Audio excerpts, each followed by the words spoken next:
Okay, what I'm going to show you now, I'll do it over here, is for one of the merit tasks, and that is Referential Integrity. Okay, it's a merit.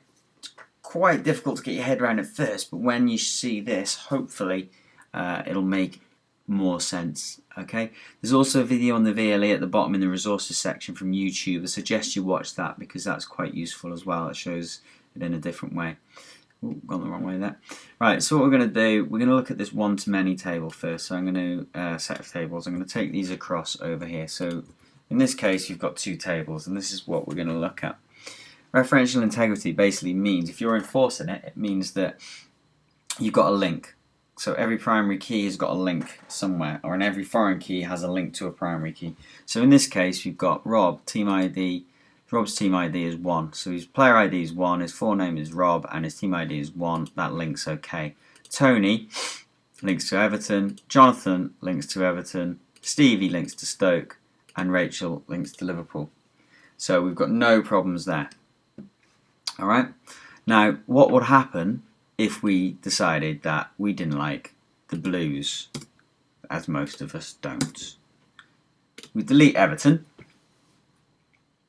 And now, in our database, if we look at it, Rob links to Liverpool, Stevie links to Stoke, and Rachel links to Liverpool. But we've got a problem for Tony and Jonathan because they now don't link to any particular team. Okay? So because referential integrity in this case is not enforced, it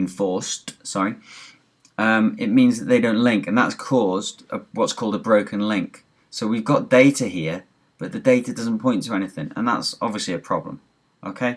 Because we don't know which teams they play for anymore.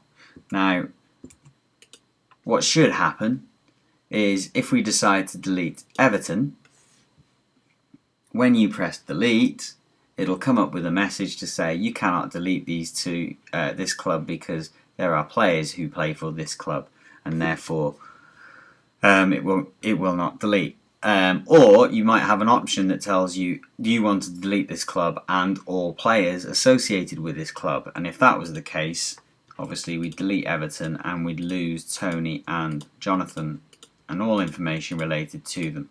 Okay, if we were going to enforce referential integrity. What usually happens in Access, the one you use, is if you try to delete Everton, it won't let you unless you go and delete these two first, or at least delete their links to a club. So now we can delete Everton because there are no links. We've also got a situation though where Tony and Jonathan don't play, but that's immaterial because that wouldn't affect the referential integrity. I suggest you watch the other video as well because it probably will help you and give you a bit more detail. But that essentially is what referential integrity is.